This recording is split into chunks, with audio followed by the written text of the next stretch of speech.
century. These Crips and Bloods have been warring for 30-odd years. One of the longest-running wars in the history of this country. There can always be someone outside that's ready to kill me because of where I've been at. We go over there and kill one of them, and they come over and kill one of us. It's like we're born into it. You can't dodge, run away, or get out of this. This is what it is. 911, what's your emergency? Over the past 20 years alone in LA County, there's been over 15,000 gang-related deaths. If you had 15,000 people killing each other in any other country, there would be diplomats, there would be mediators, it would go to the UN. I grew up in the hood. I was born in the hood. I was raised in the hood. I'm gonna die in the hood. I didn't choose my destiny. My destination chose me.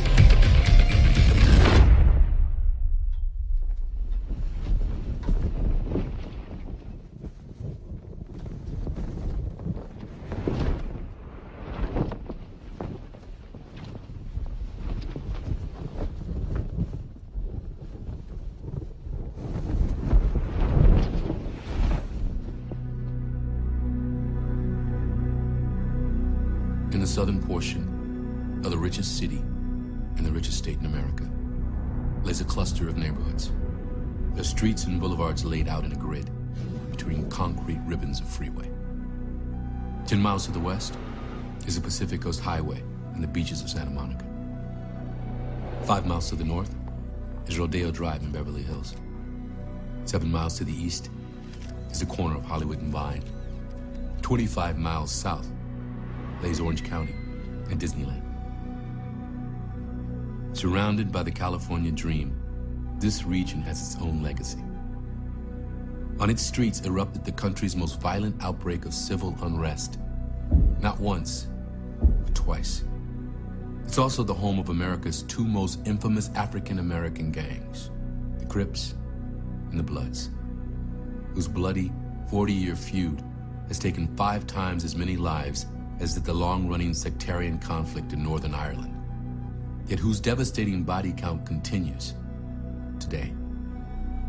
But in South Los Angeles, life wasn't always this way.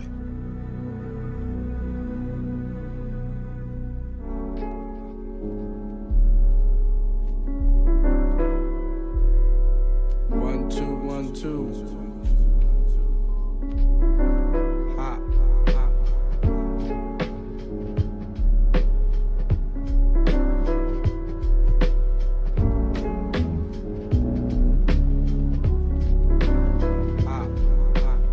In the 1950s, 3 friends from South LA, Ron, Bird, and Kamasi, grew up reaching for their piece of the American dream. The most significant thing was when I went to join the Boy Scouts. Okay, the Boy Scouts of America. My mother takes me up to the Scout Troop at Goodyear Rubber Plant, where the original blimp is from 1933 to 1983, parked in our neighborhood right there. So I go up there to join the Boy Scouts. My mother takes me up to the Scoutmaster. He was nice, but he tells my mother, well, I don't know, but some of the parents might object because it was a white troop. See, they say, be prepared, do a good turn daily. A scout is trustworthy, loyal, hopeful, friendly, courteous, kind, obedient, cheerful, brave, clean, and reverent. See, that's the Boy Scouts of America, a bunch of racists. We couldn't be Cub Scouts, couldn't be Boy Scouts, couldn't be Explorer Scouts. We couldn't get involved in organized activity that would take us anywhere that would bear us any kind of good fruit. You see? So we built an auxiliary alternative.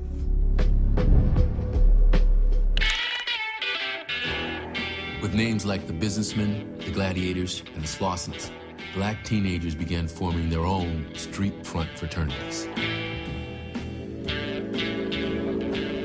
Our neighborhood was situated in an area where we were assigned and designated to a little small park on 62nd and Hooper called Slauson Park. That's where our name comes from.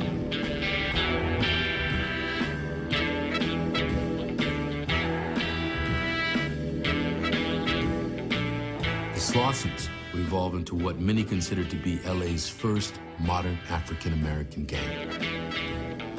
But we never called ourselves a gang. That was something that the city and the police would describe us as. We were clubs. What drew me to Slauson was that they mirrored who I was. And it made one feel like one had some status, and you had an identity now, an identity that you didn't have anywhere else.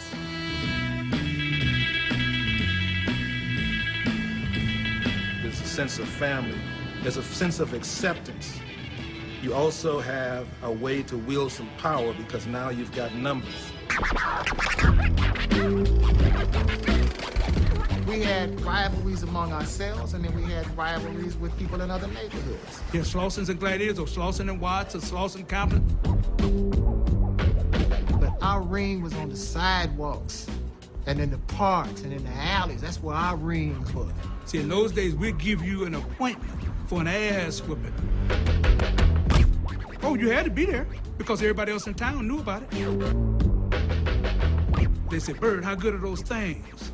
I said, these things right here? I said, I would beat your hairline all the way back to the center of your head and whoop your sideburns off, beat all the eyebrows off your forehead. That's what we call woofing, though, you know. But, yeah, I was good with my hands. That's why they said, man, these are guns. You know, and you looking for somebody, so tell them I'm gunning for him. But it wasn't really about destroying somebody. It was just a competitive thing, you know, just competing with each other.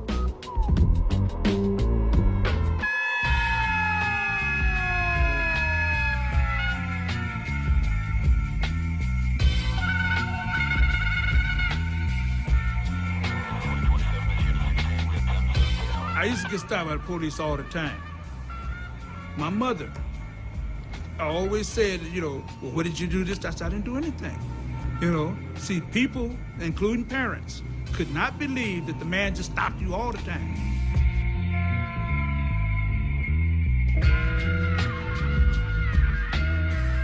Young black men in this society have always been represented as the most threatening figures across the board. They're viewed as being people who will commit crimes. From 1950 to 1966, the Los Angeles Police Department was commanded by Chief William Parker.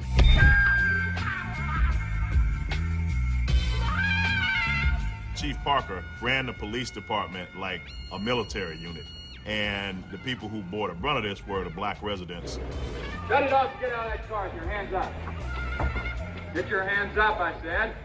Drop that purse and get your hands up. And so the cops were treating these young black men as though they were enemies, as though they were in warfare. Get them up. Get your hands up. Right this way. It was an open secret that one of the tacit duties of the LAPD was to make sure people were in the right neighborhoods at the right time. And Alameda Boulevard was the white curtain in LA. You didn't cross Alameda for no reason at all. East of Alameda, these were white areas. Linwood, Southgate, we couldn't go there. You had cops that didn't want you there. And blacks that deigned to cross the line were quickly put in place by police officers. There are barriers, invisible barriers, social barriers, and their job is to reinforce that barrier.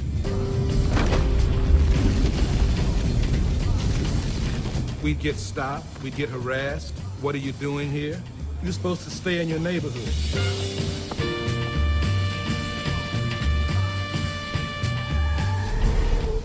One time I was walking down the street on 77th and Central, and the man said, hey, you. I heard him, but I kept walking. He said, hey, you, and they ran on the curb, jumped out the car and said, didn't you hear us calling you? I said, I heard you say you, but my name is not you. So, you know, get up against the wall such and so on.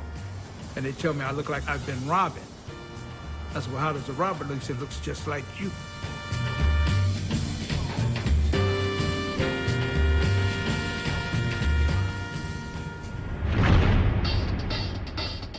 And so you feel this sense of alienation. You're culturally disoriented. You don't have a sense of identity in terms of who you really are.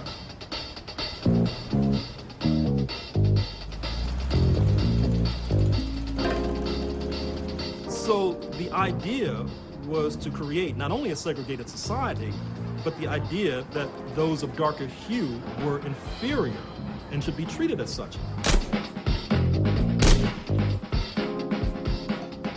And after a while, you begin to internalize this, and you develop a deep-seated self-hatred because you see yourself as having almost no value.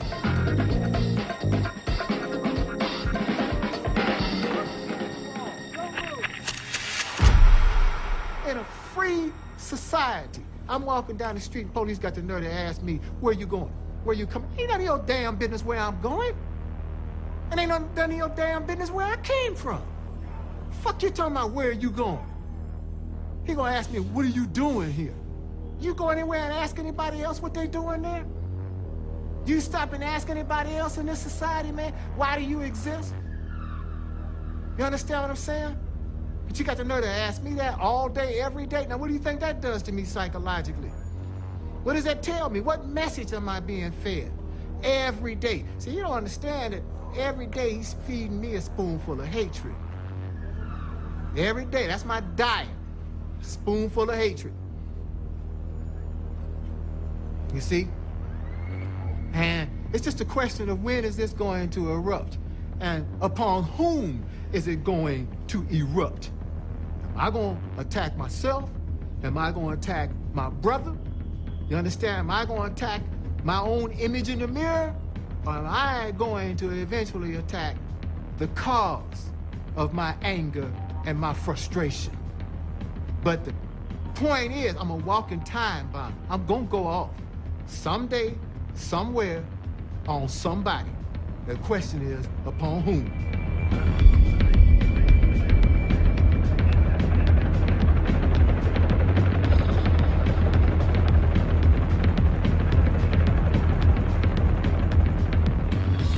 At 7 p.m. on August 11, 1965, near the corners of 116th and Avalon, 21-year-old Watts resident Marquette Fry was pulled over by the California Highway Patrol on suspicion of drunk driving.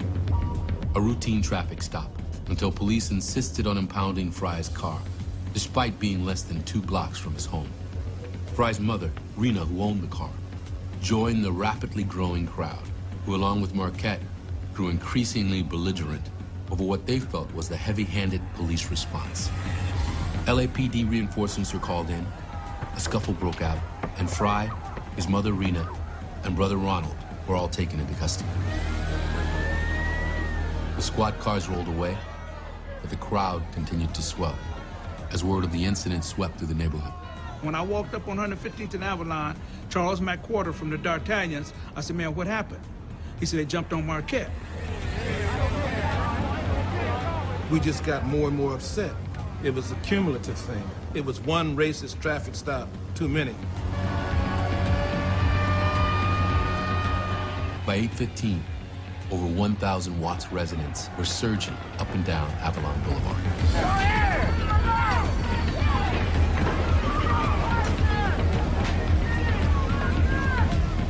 But by 1 a.m., despite 29 arrests and sporadic reports of vandalism, the situation was assessed by the LAPD as being under control.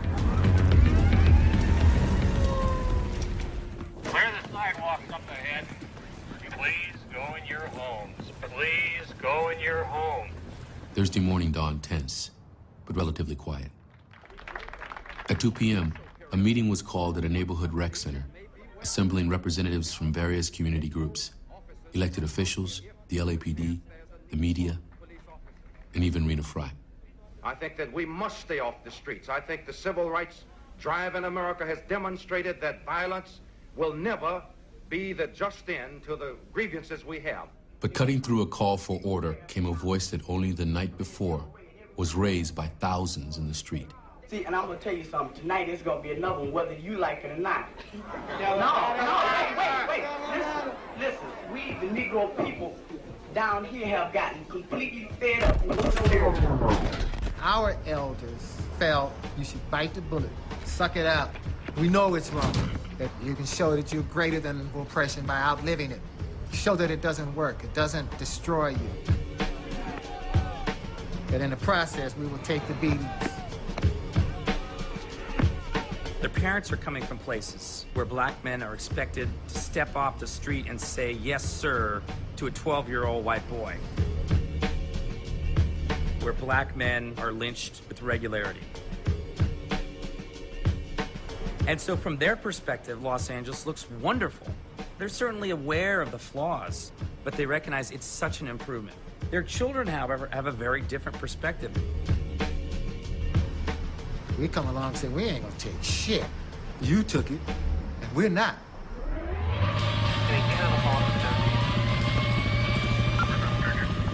By that afternoon, crowds of African Americans again filled the streets. But this time facing over 200 LAPD and deputy sheriff officers. So here we are in a crowd at night on Imperial and Avalon. Things were in such disarray, and we're facing cops in the street. And they went to move the crowd back. See, so when the man moved on us, we moved toward him. And so you're looking at one another, and you're reading the eyes of people in the crowd. There's the body language that says, let's go on and do this. And then they fired some rounds in the crowd. See, all right, it's on now.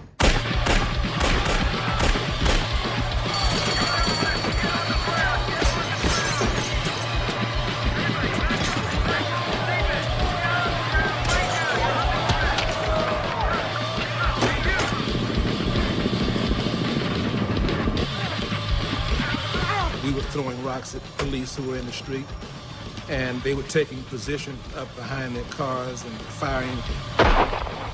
And I said, damn, they're shooting at us. Cops have weapons, and they had a law behind them.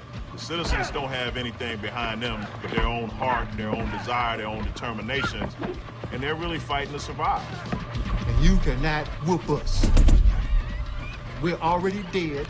We're already beaten down. We've been beaten down for 400 years. We already got the wounds inside and outside our bodies. How you gonna hurt us? You cannot threaten us. You cannot frighten us. We live in the most frightening places, under the most frightening conditions. We are immune to fear. We are immune to harm. You see what I'm saying? You have stepped into a cesspool. You're the only one gonna get infected.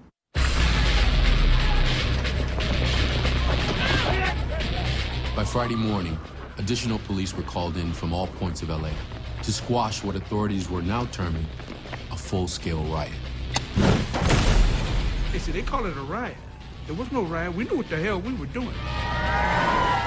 What you're seeing is guerrilla warfare, but the reason that you can't say it is because you never gave the so-called Negro credit for having enough intelligence to be strategist enough to practice guerrilla warfare.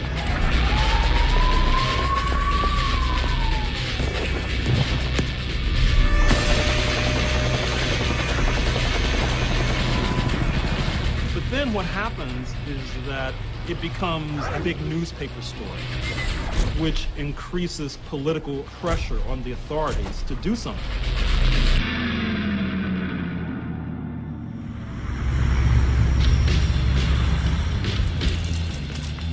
And then they brought in 16,000 National Guard who don't know the terrain.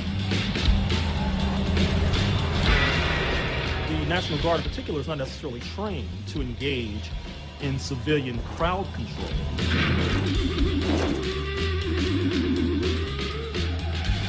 We wanted to drive them out. And so the question then is, what do we do? And we were opportunistic fighters. We didn't need stockpiles. We got dilapidated buildings. Here's a brick pile just waiting to be thrown at your ass. Here's a dilapidated building. Ain't nobody living there. You didn't fix it. You didn't remove it. Okay, it ain't nothing but a pile of bricks anyhow. That's coming at you.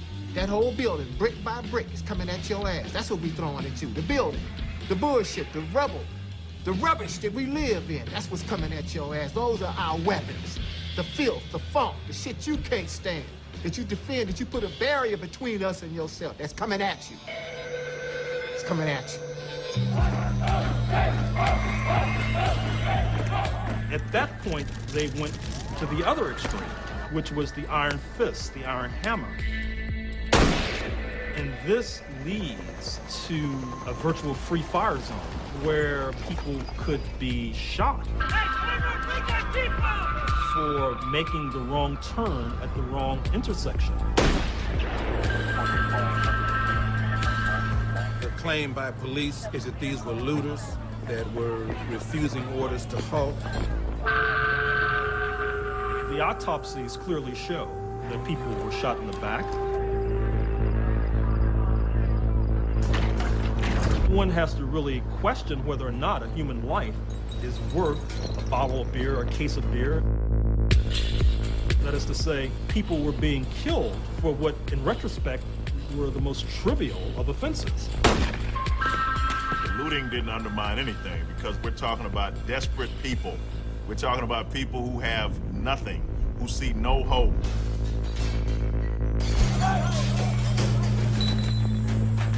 This is a criminal, a lawless element with which we're confronted, and that the only thing they understand is force and power.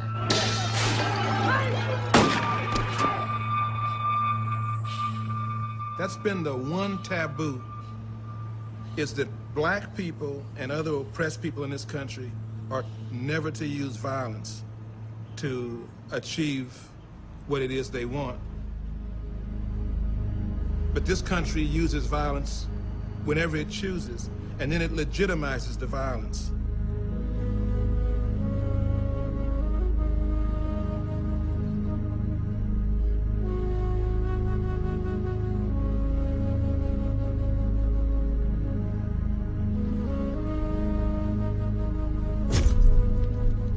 When you send me the message, my life is of no value, then how can your property, how can your society, how can your civilization, how can any of the mores or the rules or any of the monuments, how can any of that be of any value to me when all it has on the door for me is a rejection notice? I'm not allowed to look, I'm not allowed to touch, I'm not allowed to partake, I'm not allowed to participate. All my life, I was rejected before I was born. I am the most rejected. Nothing is open to me. And every time I knock on a door and get rejected, it takes a little something out of me. So how does it mean anything to me that I should try to salvage it, or I should respect it, or I should try to preserve it? It stands as a barrier before me. It was there when I was born, it will be there when I die.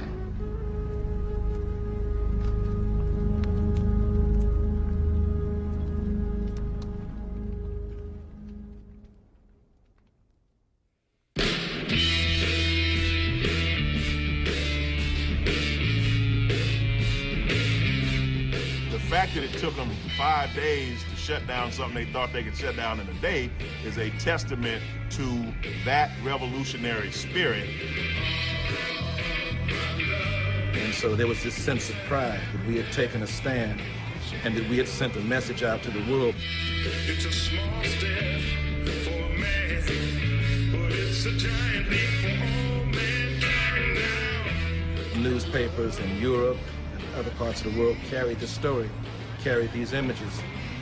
And so, in a sense, it unmasked this country, showed this country for what it really was. Prior to the 1960s, race riots as they existed were really riots of white people marauding through neighborhoods where blacks were living and attacking blacks. The riots of the 60s, Detroit, Chicago, New York, LA, these riots are completely different because they are really manifestations of black anger, black hostility. And that's very new.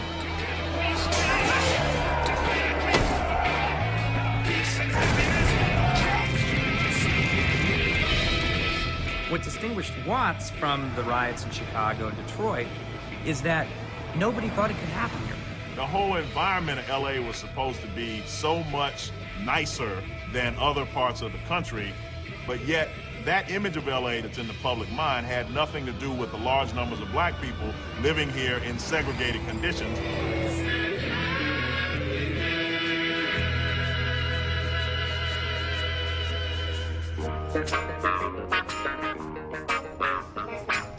The other thing that the rebellion represented for us was it helped accelerate our consciousness from 65 until about 71. Gang activity in LA was at an all-time low because so many young people were joining organizations like the Student Nonviolent Coordinating Committee, like the Panther Party. People keep on learning. This growing Black Pride movement saw the development of dynamic African-American organizations committed to instigating change from within. Keep on turning, 'cause it won't be too long. Former street fighters like Kumasi, Bird, and Ron now fought the power rather than other gangs, working alongside groups like the Black Panthers on civic programs that ranged from free breakfasts to neighborhood restoration to political activism.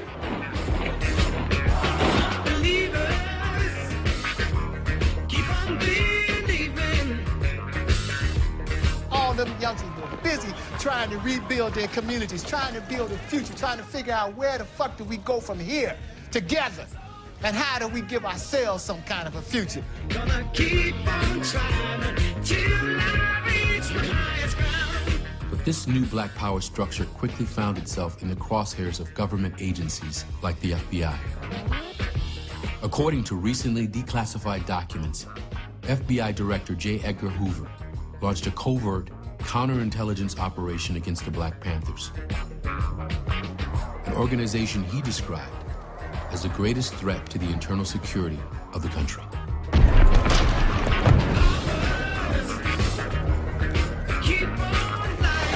They turned around and squashed those movements.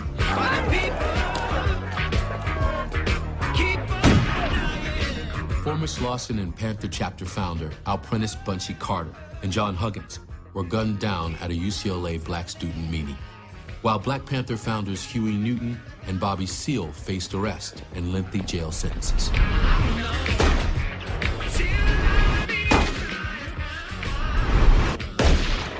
Within a few short years, many of America's most influential, iconic Black leaders had either been incarcerated or assassinated.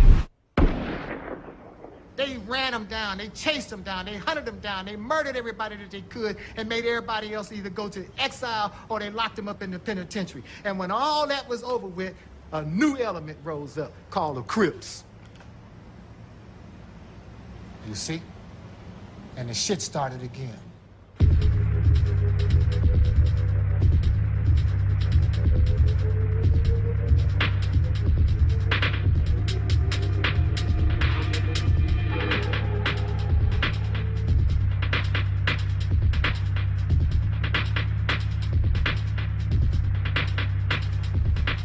The original Crips came out of our neighborhood. They were the children we passed by every day and paid no attention to, but they watched us. We had the generation our parents came from, and we had the great personalities of their generation to connect with. We had something to attach ourselves to. They didn't. They were born in a state of suspended animation. They were totally disconnected and disenfranchised. They're like a planet out of orbit. In the late 1960s, from the blacktop playgrounds of Fremont High School, emerged this new order, led by South LA teenager Raymond Washington, generally credited as the Crips' founding member.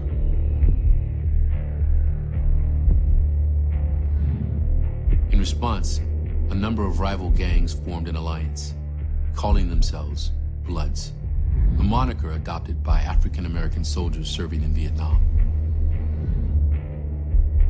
With the opposing armies now in place, battle flags were raised, blue for Crips and red for Bloods. Yet exactly which set our neighborhood true first blood and why may never be known.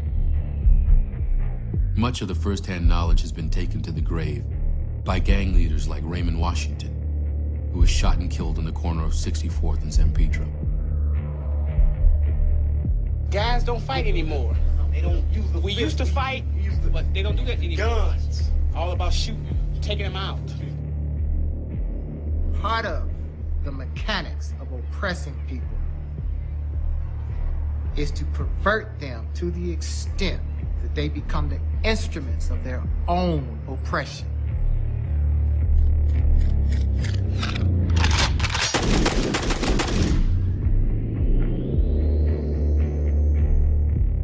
Over the next 4 decades, warring Crip and Blood sets would carve the streets of South LA into a grid of rival territories.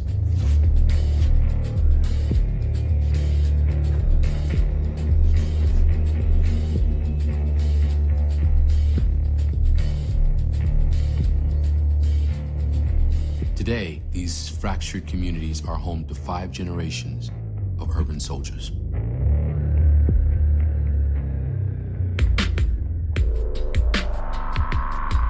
These are Crips and Bloods, of all different eras and ages, from different neighborhoods, loyal to different sets, yet they share one thing in common. All have grown up at war on the streets of LA.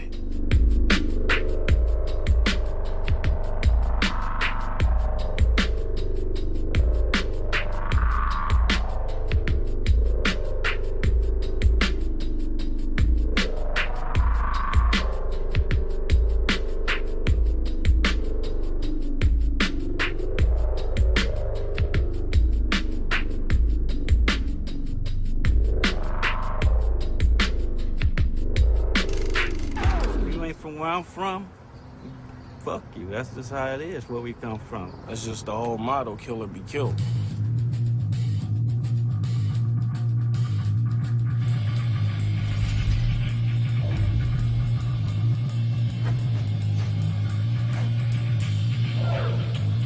Once you go to enemy turf, anything can happen to you. Come across Normandy, you die. Come across Vermont, I feel bad for you. When I was gangbanging, if you wasn't from my hood, you don't come to my hood. If you come to my hood and you don't know nobody in my hood, then you die. West side of us is Bloods. On the east side of us is Crips. We just surrounded in a box. You know what I mean? We're surrounded by enemy sets. This was created over 20 years ago to where the geographics in the neighborhoods have been separated by gangs. Certain streets, certain alleys, certain stores, certain schools, certain parks were claimed as turfs. You can't go to this gas station, put some gas in your car. You can't go to that Burger King over there because you're in the wrong neighborhood.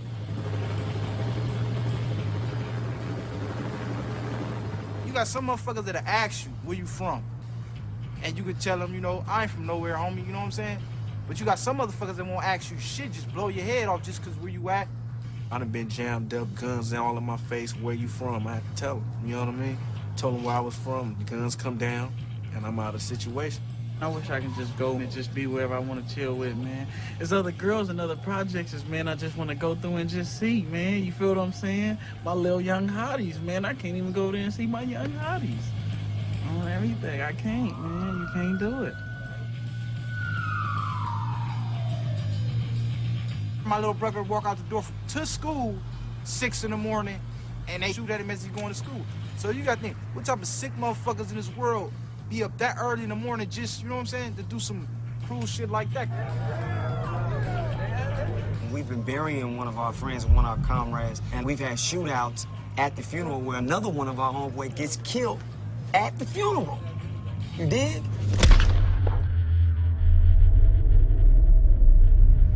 So as we live amongst each other, there might be one street, it might be one gas station that service 2 or 3 different gangs. Well, when I get to the gas station, I have to find out what are your intentions with me while I'm pumping gas. So I cannot turn my back and allow you to shoot me or hit me in the back of the head. I have to look you in your eyes and see your intentions. And when I look you in your eyes, I'm looking to see if you're a wolf. If you're a wolf and I'm a wolf, then we need to come to some sort of agreement so we can both get out of here peacefully. And if you're a pork chop, I'm happy. Let me go on and get my gas, pork chop. I appreciate you being here. When I was in the communities talking to guys in the gangs in Watts and Compton and Inglewood, that so many of these, particularly the younger guys, had never seen the Pacific Ocean. In a gang-infested community, there are situations where people will not leave a given 10-block radius for years. Put it like this, man. For those that don't go nowhere, they got a fucked up attitude about a lot of shit. Why? Because they don't know nothing else. And he's been taught, man, that if you ain't quick, you dead. It's what they call slipping. Don't get caught slipping. Slipping means relaxing, being off guard, not on point, not always hostile, hard, ready to do and die, and be the one who does instead of the one who dies.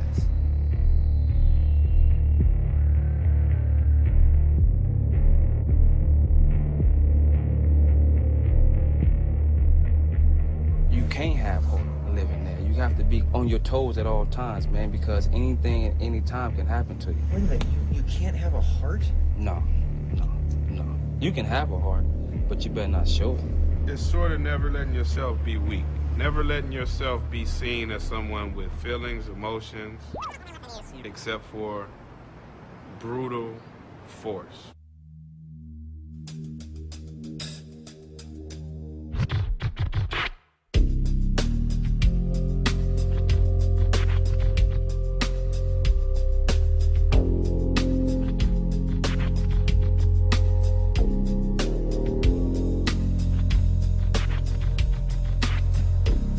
Ghetto, you will be taken advantage of. You will be targeted. Sharks will just eat you up. So out here in the concrete jungle, you got to be respected as a man. But in most cases, respect is actually fear. You better respect me.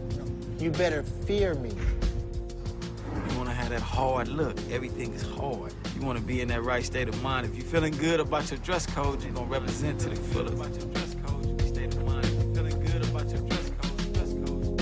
You don't want to dress like no sucker. Not out in the world, not in the game. State of mind, state of mind, state of mind, state of mind, state of mind, state of mind, state of mind. And that's all we know, man. It's looking good. Feeling good about your dress code, dress code, dress code. And do whatever it takes to look good. Feeling good about your dress code. I was on book tour. 2 guys were with me in San Francisco to be interviewed. I knocked on the door of their hotel room and they said, come in. And here are 2 of the most hardcore gang members. And one of them has got his ironing board out and he's got his traveling iron. He's ironing his clothes. It's the look, man, you know. We just get some starch and we iron our shit. It was like fashion. To make your pants stand up in the corner with nobody in them. What about that? You know what I mean?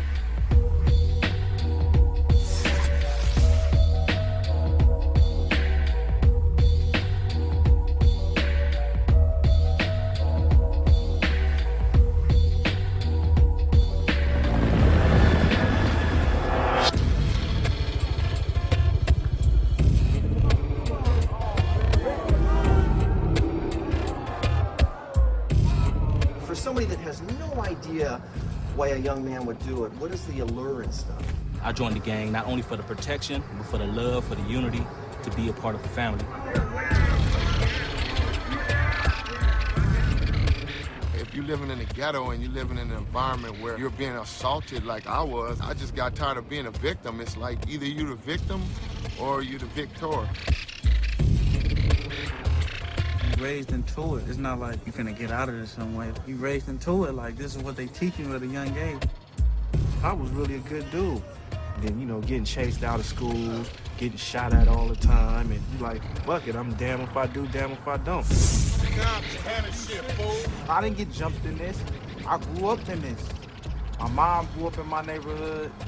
My dad from my neighborhood. All my uncles from my neighborhood. So I don't look at it as like no gang thing. It's just family.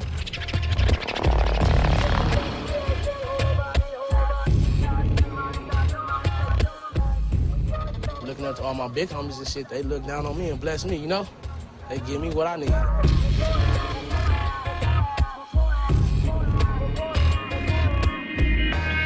And that's why when he's hooked up with his crew, they feed him, they looking out for him, they putting clothes on his back. Okay, but now it's time to get in this car and go get these niggas that just shot up my house. What you gonna do? What you obligated to do? That man just fed you all month. So how can you say no to that? Let's go kill these motherfuckers because, man, shit, you feed me.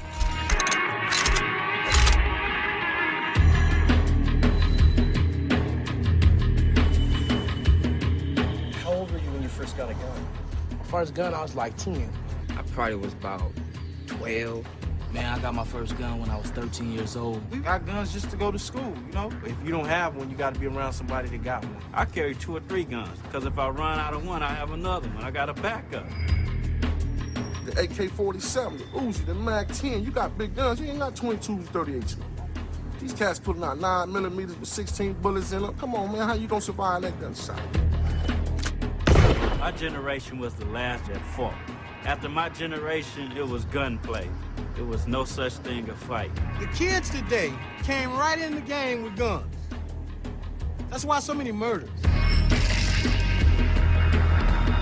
That's made a 12-year or 13-year-old king for a day. Oh my God, put you in a whole nother state.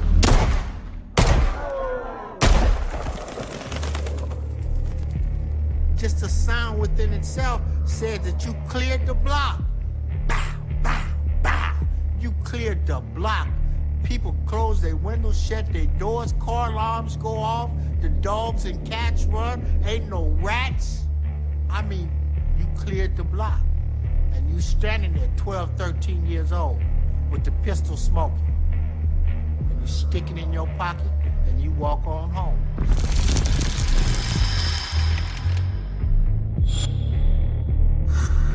I think it's very hard to use a gun against another individual or a human being, but once you block that part of your mind out, it becomes very easy.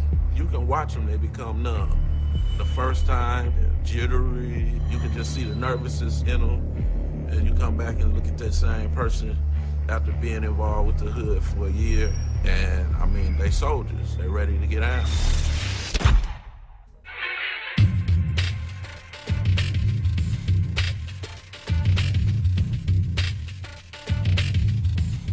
These wars go farther back than most of these kids been around.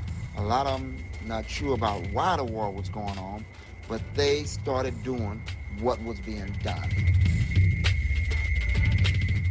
Don't nobody like us. But that's even before our time, before I was born.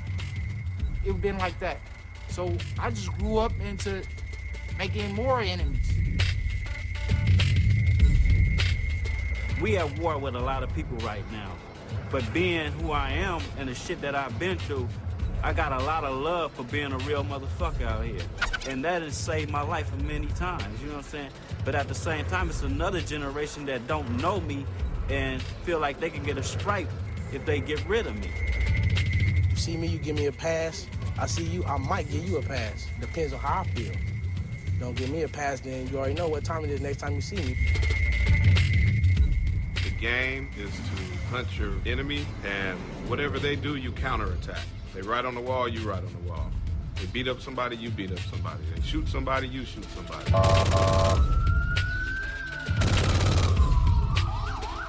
They come over here and shoot one of us, we go over there and shoot like 3 or 4 of them. We gotta shoot back. We gotta do what's necessary to survive. Then it became a dog-eat-dog war. When one of your loved ones get killed, then what you expect to do? You gotta retaliate because your heart is broken, not theirs. You know what I'm saying? You in tears at the funeral, not them. So now you gotta make them feel where you feel. And it's a vicious cycle. It just goes over and over and over again.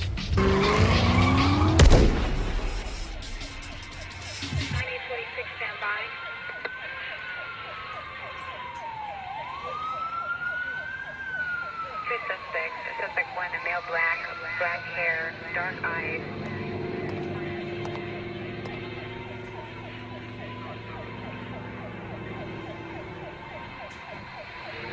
Dark complexion and medium length natural. Suspect 2, male black. Turn back natural. White t-shirt, no further description. Even though I'm in the game I'm in, I pray. But how do you deal with the moral argument, man? I ignore it. I don't pay attention to it. there's really no room in this world for soft motherfuckers, man. Soft motherfuckers don't eat. I wrestle with my moral issues a lot, man, because I know that ultimately this ain't the way that God or society intended it to be. So a lot of times, man, I know morally I'm a good individual, but sometimes I gotta put that moral state of mind behind me and become an animal.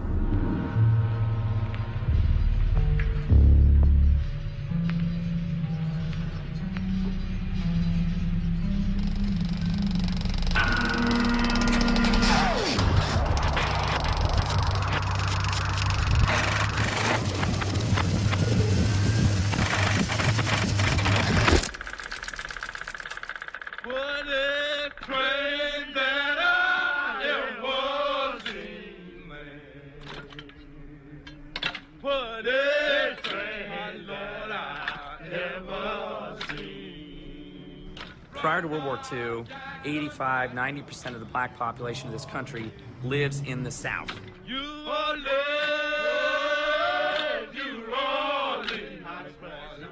Black people had primarily lived in the South because of slavery, and the South was a rural, agrarian, a farm economy.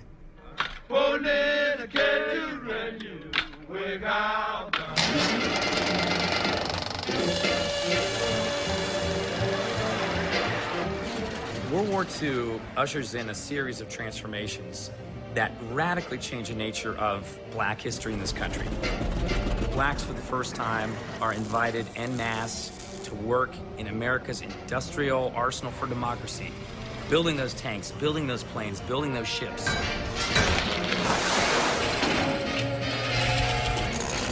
Between 1940s and 1970s, you see over 4 million African Americans leave the South in ways that had never occurred before. Head for New York, head for Chicago, head for Los Angeles. For the first time, they were integrated into the American work economy. They were earning enough to be lower middle class homeowners in LA and to establish, if not exactly, a very close similarity to the American dream.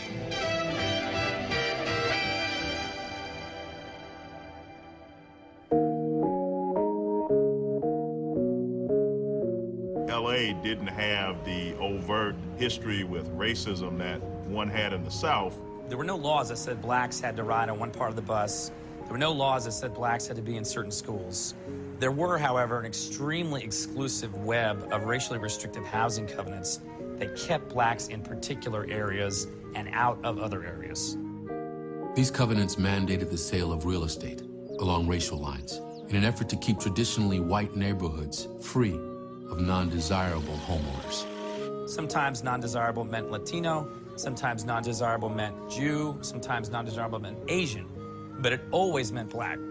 And so those racially restrictive covenants, which didn't disappear until the late 40s and early 50s, essentially kept blacks circumscribed in a very narrow portion of the LA County region. Black people were sort of forced to live on top of each other because it just wasn't possible to live where you chose, even though you might have been able to afford it.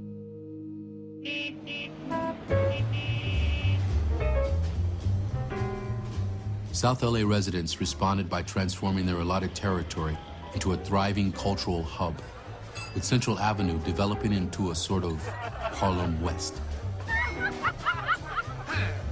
West Coast's best jazz clubs. Dozens of black businesses lining the street. People dressed in their Sunday best on the weekends. A period during which the most affluent and the poorest blacks live essentially side by side.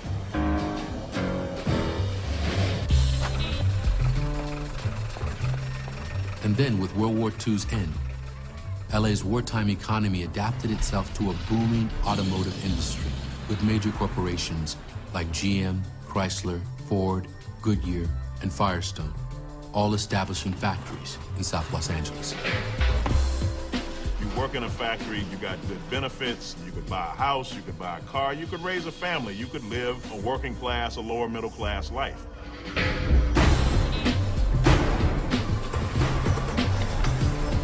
It was a moment of unprecedented black prosperity in which the trajectory of black America was on the rise, People were getting jobs, people were buying homes, people were buying cars, sending their kids to colleges. There was a moment of real optimism.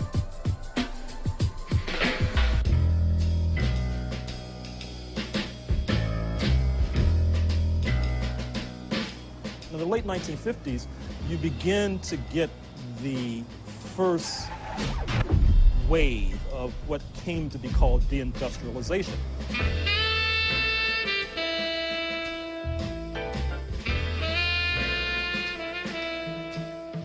The American economy is changing. We're moving from an industrial economy to an economy based on service, based on information, rooted in technology. That is, it's high-skilled, high-wage, high training on one hand, very low-skilled sweatshop labor on the other hand. Blacks find that their skills don't fit into either of those demands. They don't have the education or the skill or the training because of historic discrimination to work in aerospace. On the other hand, they don't feel any desire or need to go into the low-skilled service sector jobs like hotel cleaning, like sweatshop work in downtown LA, because they don't perceive that as jobs that American citizens should have. We're not talking about people who had careers. We're talking about people who had jobs. If you have a job, you are dependent upon that job. So when that factory closes, you are, in essence, ass out.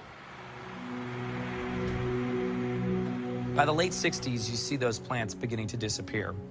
When they disappear, there is virtually nothing left in their wake.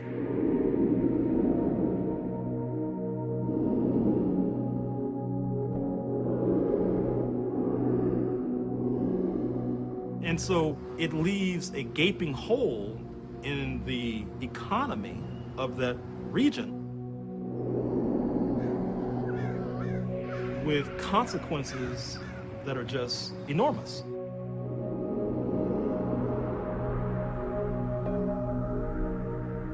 Generationally, in America, it's supposed to be about the American dream. People are supposed to move up. They're supposed to elevate. We're talking about a situation where, in actuality, it went in reverse. The children, over time, began to do worse than their parents.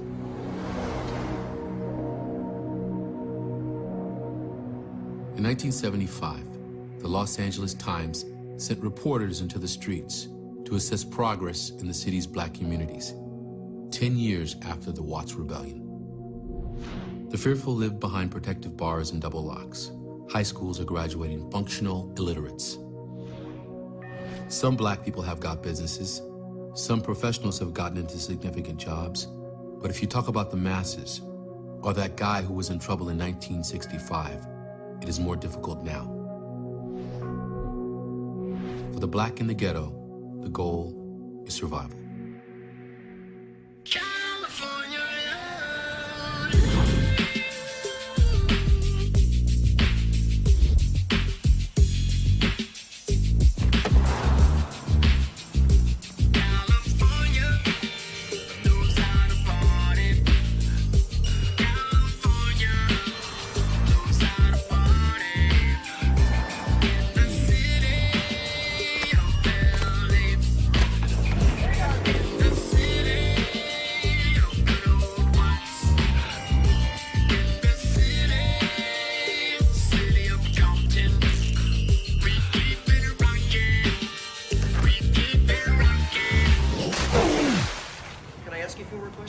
Yes, definitely.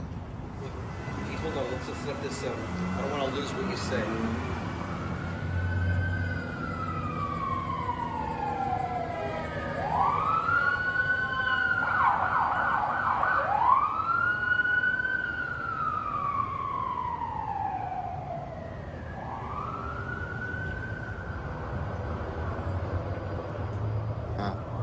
Sirens, huh?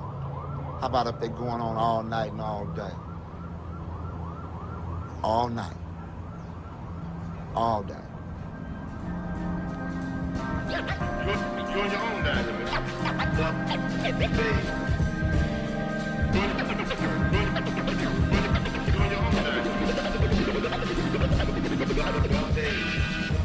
Got a Hurricane Katrina going on right here, been going on. Gang of refugees, if you want to call them that, we displaced like a motherfucker.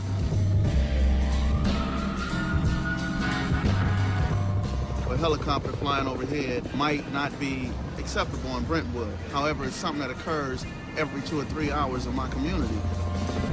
In the South Central community, basically what you have is empty fields, broken down businesses if you have any businesses. Every corner you got a liquor store. You got all the different things that help make you less stable.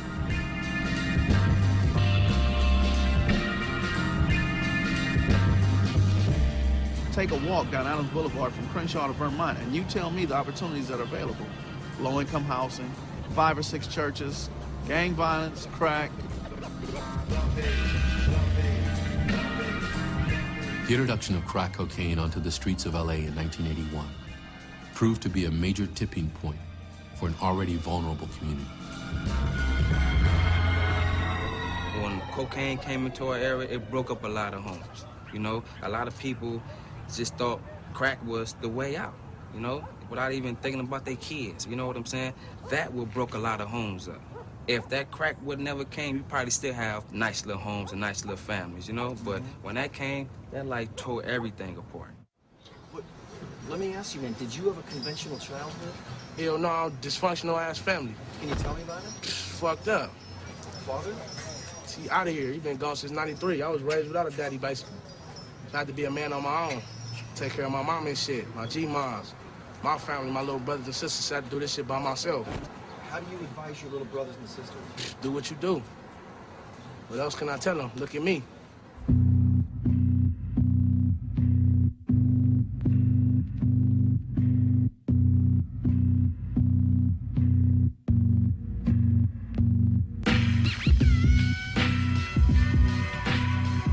I grew up watching my dad beat the hell out of my mom. I watched my father, an alcoholic. And I smoked PCP with my mother. You know what I mean? I grew up on drugs, man. I mean, you know, I got kicked out of 10th grade for selling weed for my mom. My mom was on drugs, you know what I'm saying? Now she cool, you know, but back when I was younger, my dad, he in the federal penitentiary, 12 years, you know.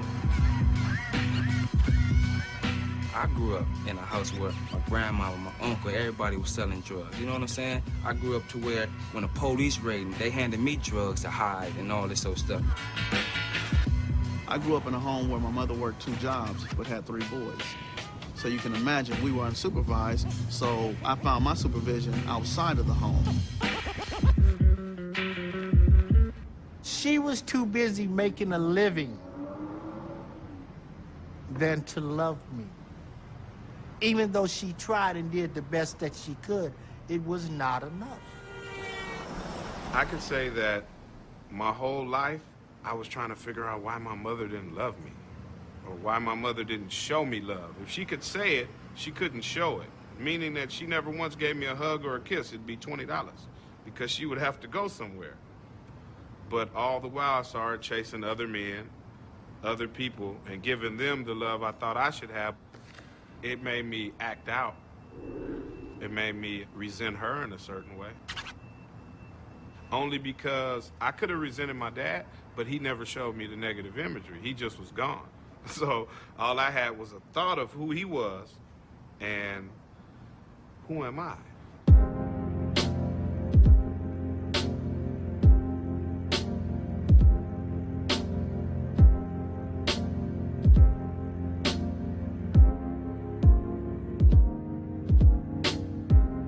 A lot of black kids in the neighborhood that just went the opposite way, or when the gangs was outside, they didn't come outside. You know what I'm saying? They had some parents that get in your books and stayed on them.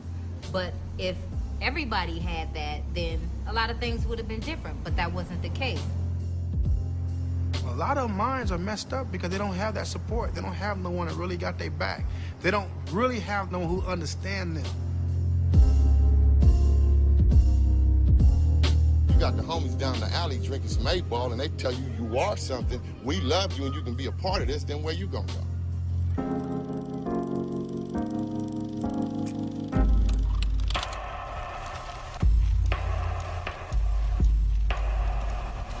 The common thread throughout all of these conversations and throughout our community seems to be, for the most part, the absence of a father, a male figure, a father figure, in the home.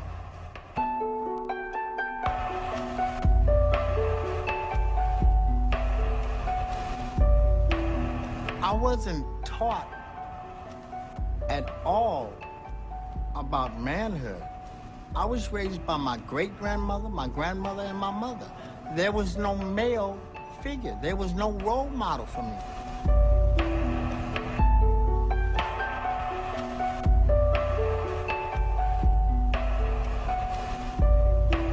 So if you come up in a home when there is no male influence, there's no strong male influence, then everything is going to be out of whack. The people that taught me wrong. Taught me how to be hard. Taught me how it was about being tough. You're gonna teach me how to be a man by just fighting. Tell me fight somebody or go shoot somebody. That's the way they taught me being a man.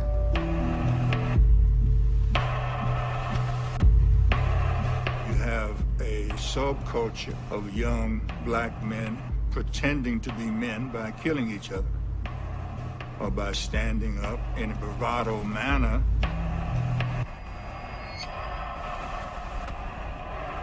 But they're misguided.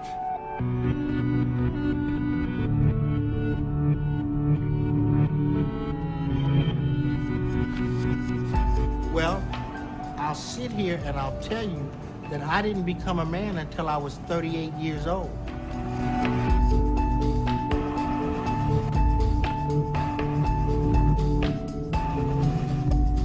Because I had to hold the hand of a man.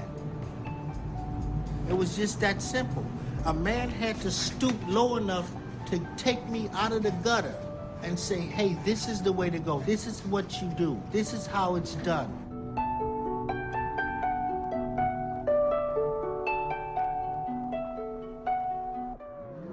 Nowadays, the fathers or the black men my age are either dead or in jail.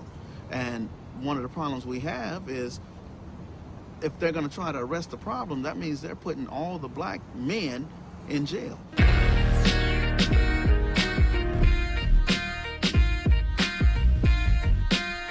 A 2003 Bureau of Justice report reveals that 28% of African American men, more than 1 in 4, will be jailed or sent to prison in their lifetime. We have engaged in this country in an absolutely historically unprecedented experiment in mass imprisonment. We now have an imprisonment rate that is 6 to 7 times higher than it has ever been before in our history. It's a hustle called capitalism. Got my niggas in prison or stuck in the system, yeah. And in 2007, California's governor announced plans to spend $7.4 billion to build 40,000 new prison beds. I'm from a place where the fucking Terminator is the governor. You look at the population of the people in the penitentiary, particularly from the 1980s going forward, black men are disproportionately represented. That's the new cotton field right there, the pen. Concrete slave ships never move. When niggas like us get used like a mule. Don't let them catch you, arrest you, strip and undress you, throw you in a cesspool. What this means is we are breaking up even the possibility of there being intact families with a mother and a father present, raising a child together. The nigga Because we are sending the men off to prison at unprecedented rates, usually for nonviolent offenses. The ghetto is a nigga trap, take the cheese. Soon as you do it, here come the police. Invented and designed for us to fail. When you gon' end up dead or in jail. The ghetto. Even with time served, many of those determined to start a new life find little freedom in their release. I go to get a job, I'm working for Xerox, and I lied on the application, and they found out I was on parole, and I lost my job. I used to be jealous of my wife going to work every day. This is my wife, a woman that stood by me, grew up with me, been with me ever since we was kids, and she would go out the house and go to work, and I would be mad at her because she could go to work, and I couldn't go. I would be mad because she's paying the bills, and I couldn't pay the bills. Man, I felt like, man, we over here, man, we locked in the box, man. No matter what we do, we get a record, you're not getting nothing. I just got the pen. They don't hire me because I'm a parolee. So what I'm gonna do? Just sit out here and be broke? Stop it.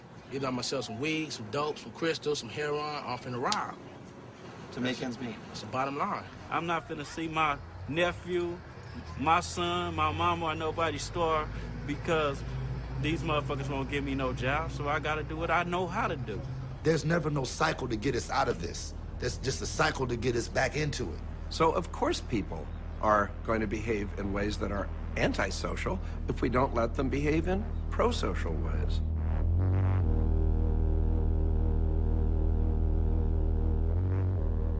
When you hear America saying there's gonna be a war on crime, to a black person that means that's a war on black people. When they say a war on gangs, I say that's a war on me. When they say war on drugs, I say that's a war on me. Every war they got is a war against me and my people. We need to come in here and solve this problem, not attack this problem, because here's a people that's already angry. I don't have nothing to lose if you attack me, sir. I'm being attacked every day anyway. I'm being shot at every day anyway. So you shooting at me, you putting me in jail don't mean nothing to me. That's where the gang problem, so-called, is. It's been redefined as a crime problem and a gang problem, but it's really an issue of no work and dysfunctional schools and so on. We know that what we've been doing to deal with gang violence isn't working, but we just keep doing the same thing over and over again. And then we say, well, the fact that it isn't working doesn't mean that we're acting out of ignorance, or maybe we need to learn something. We say it just proves that these kids are unredeemable. It's a belief that our society did not contribute to the formation of this problem. That's the story of the scapegoat. The gang member is the scapegoat. Nothing's our fault, it's their fault. We didn't create them. They're inevitably incorrigible.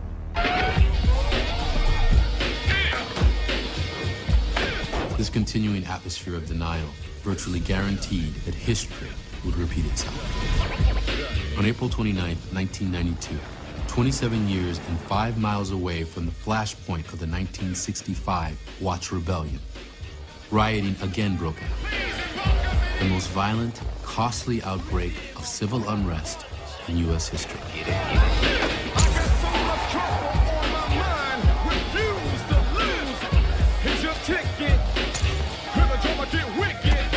The explosion of angry protests was touched off by the outcome of the controversial Rodney King LAPD police brutality trial. The message to the community is that the system does not deliver justice. It does not work for us. So we have to find our justice in the streets. My home is your home. Well, welcome to the Terror Dome.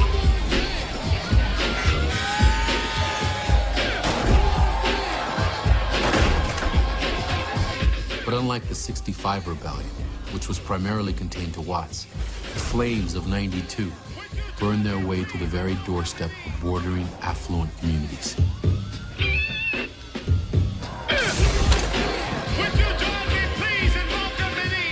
Marcus Garvey used to say that when all else fails to organize the people, conditions will.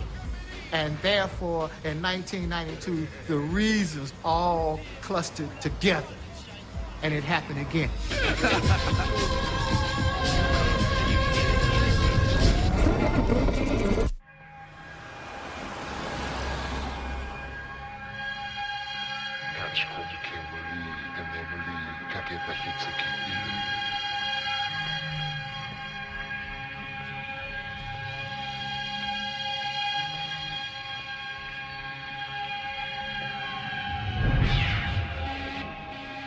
In the aftermath of '92's uprising, a high-profile private sector initiative was formed to create Rebuild LA. The $6 billion investment program defined its goals as long-term, systemic change and promised to create 74,000 new jobs within the riot zone over the next 5 years. At the same time, a tentative truce between several Crip and Blood sets helped establish a tone of optimism for South LA's war-weary community. But just 1 year later, With many South LA neighborhoods still in ruin, rebuilt LA quietly closed its doors. A young generation of kids heard about this promise. They momentarily got their hopes up. They committed to this peace treaty, and instead they learned that it was just another fork-tongued promise of the man.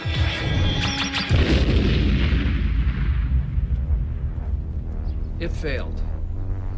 We should have known what the future would be in other cities from here to Baghdad. Gang warfare would resume, and for the next 15 years, continue unchecked, with almost no effective outside intervention. See, 'cause I'm the motherfucking villain. The definition is clear. You're the witness of a killing. You know what everybody looks at him and says? You're the worst motherfuckers in the world. We don't like you. We don't want you. We don't even want you to survive. We want you to go away. We want to pretend like you don't exist. I'm coming straight out of Compton.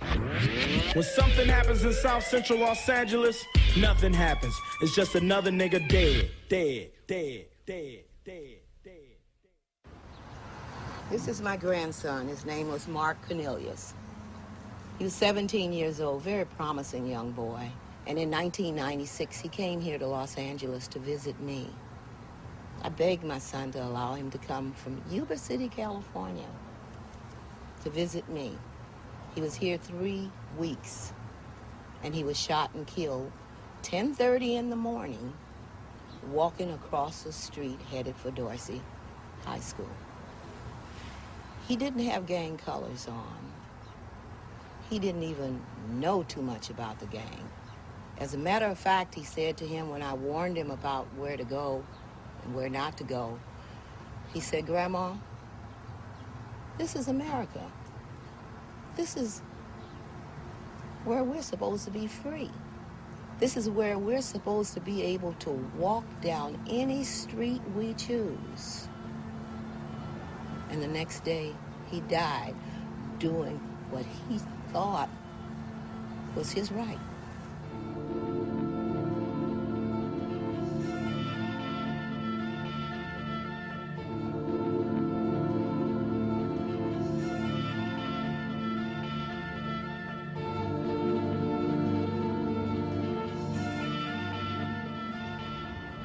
Death is a way of life now in our communities.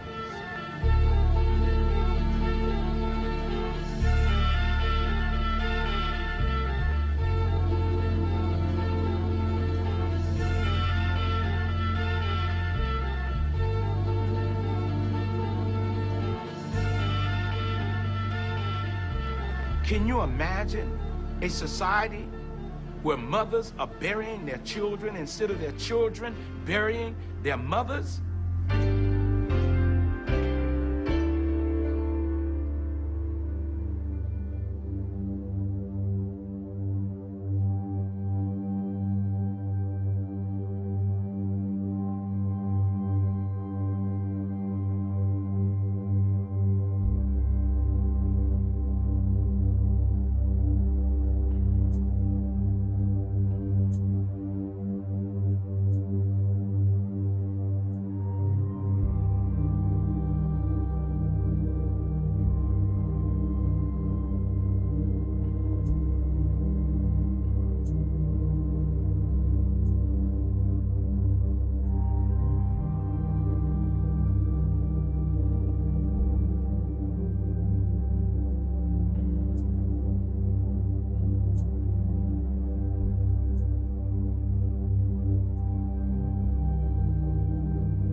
It's okay to cry. You have to cry. I have to cry in order to keep going. I have to cry. Because if I don't cry and I keep all the anger up in me, I may do something. You know, people say, oh, you can get over it. Hell no, we can't. We just get through it. Just get through it. We'll never get over this. You didn't take my dog. You didn't foreclose on my house. You know, you didn't, repossess my car. My son was murdered. He just didn't die. He was murdered.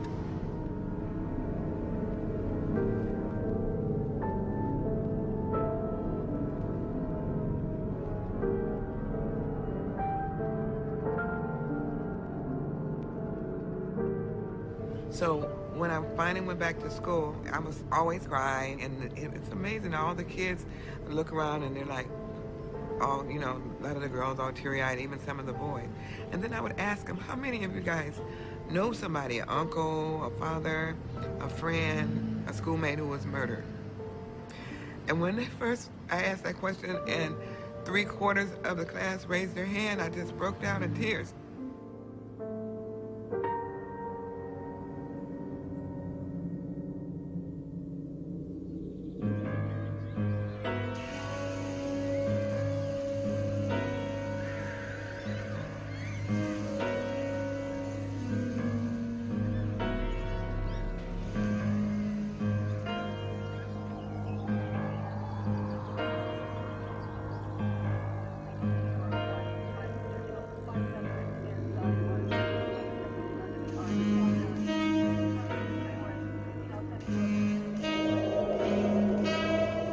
A recent comparison of twin psychological studies by The Lancet and Rand Corporation indicates that children in South Los Angeles are exhibiting greater levels of post-traumatic stress disorder than children of a similar age in Baghdad, the war-torn capital of Iraq.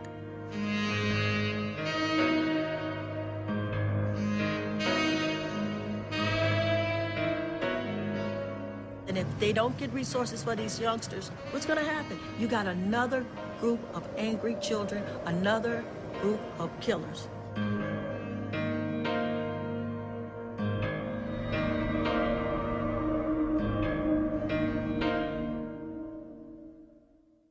If someone right now said, what do you want in your life?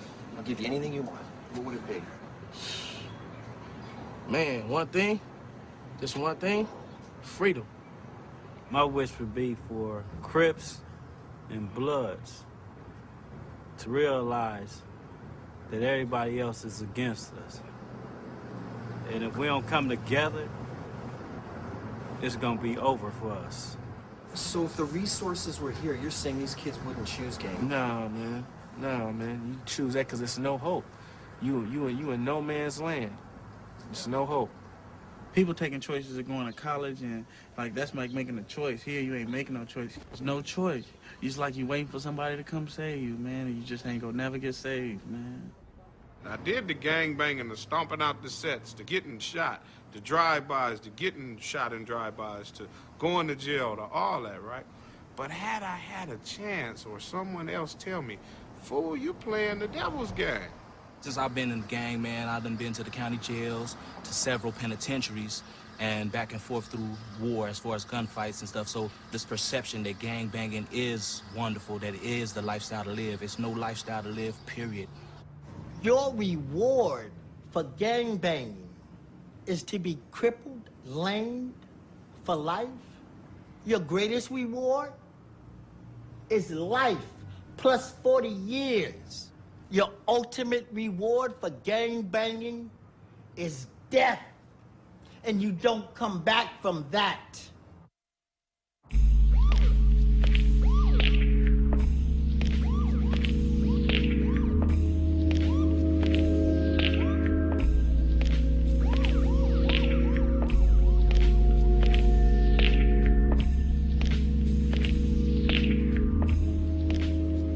Today, the streets of South LA have given rise to a new sort of gang, determined to fight not simply for turf or colors, but for the lives of the next generation. I work with about 400 or 500 high-risk youth every month. The first thing I do, I apologize to them because I have to let them know my generation has failed you miserably. See, I'm 51 years old. I've been through decades of this structure. So we let them know that, hey, we have done some wrongs just like you doing wrong. These peacemakers, many of them former gang members, have stepped out from behind the guns and are now standing between them, literally risking their lives with the formation of street-level gang intervention organizations. Privately funded, receiving almost no support from either state or federal governments, these grassroots movements are taking the first crucial steps towards stopping the cycle of gang violence. People who care, who want to see a better community, who want to see a better country, we got to start getting together and having some sit-downs so that we don't keep breeding generations and generations who only think that that's the way to go. An alternative to that lifestyle has to be put in place. And if they want to see change, then they're going to have to be willing to invest in that alternative lifestyle.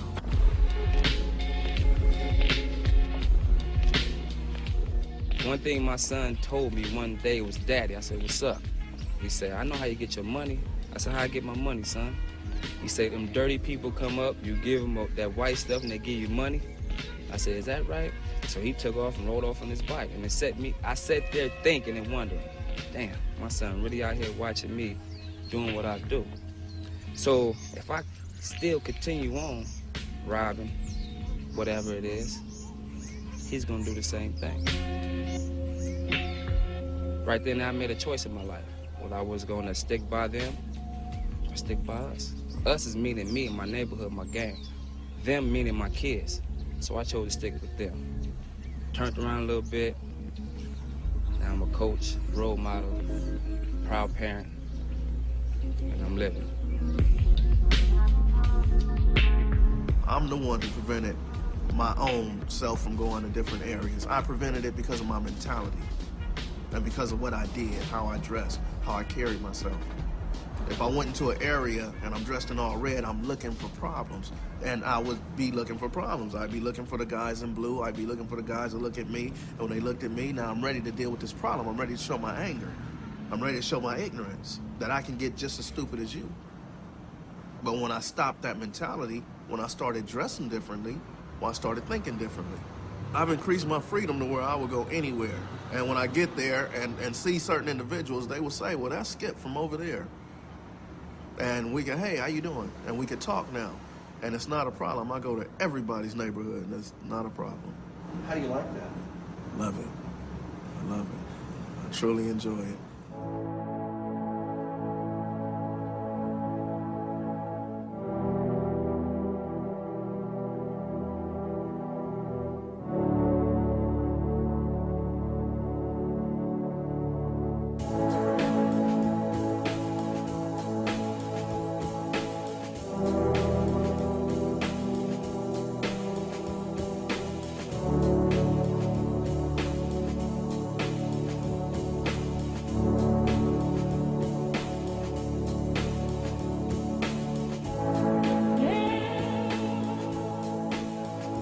Democracy.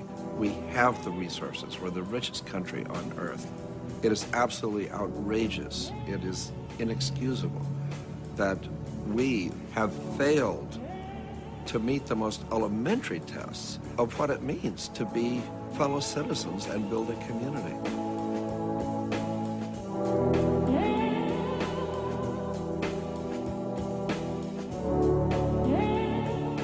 See, the ingredient is to care about people and to love them. That's the ingredient, across the board. And to understand that they are human. They're not gang members, they're human beings.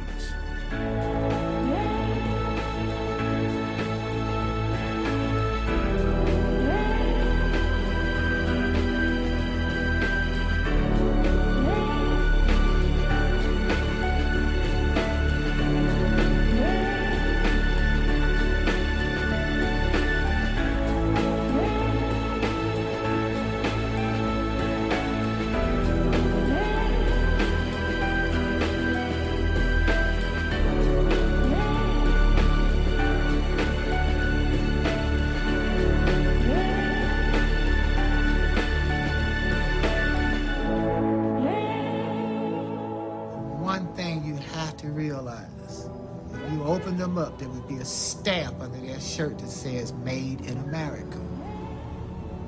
Okay? Not no place else. They weren't made in Taiwan or, you know, Indonesia. They were made in America.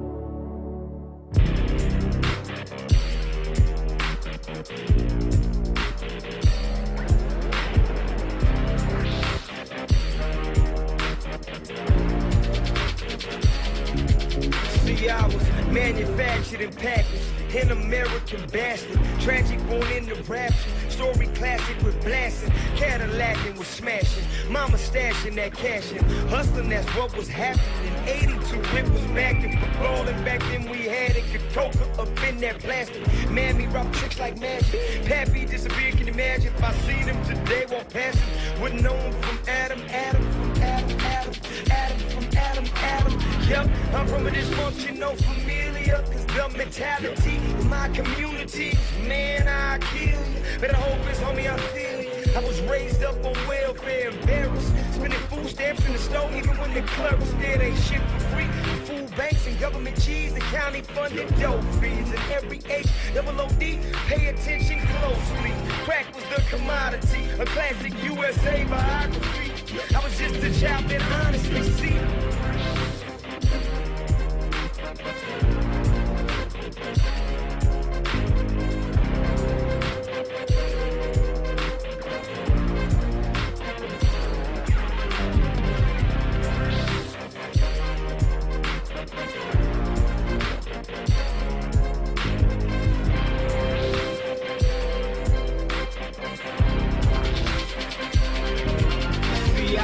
Labeled as shit, exported like 36, imported keys of bricks, slinging, trying to get rich. 1991, running, holding big guns, gang banging, feeling the love. Slugs instead of hugs. My auntie was fucking doves. My cousin was locked up. When I popped that pistol, I felt up, major paper. I wanted to touch, not just busting, but really hustling, struggling, trying to make something out of nothing but busting, living but by the gun and drug running, the distribution and prostitution, polluting the streets with shooting narcotics. Gotta eat, get a profit, pop it, smash off hydraulics, you drop it, then you can cop it. Never exchange hands with a smoker or policeman. Serve it right out the van. Supply for the large demand, have what you need, stacking grands daily. Mentality, fuck you, pay me. Locality, shady, 80s, east side, South Central, crazy, Los Angeles. God save me from the plans of the country that made me.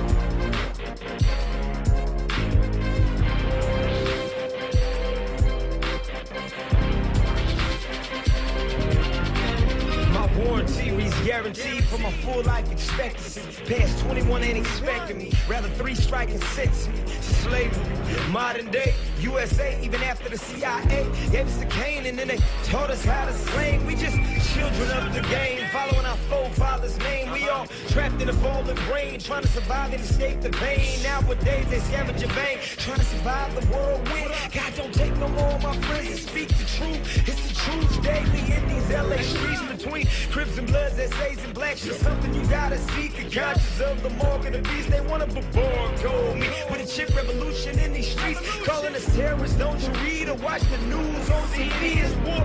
Times can't be peace. Gotta have a dream to succeed. So many people rest in peace from all these neighborhood beefs. Deadly politics with the heat. Blood stain and concrete. Police harassment is can't you see? Wake up and fight to be free.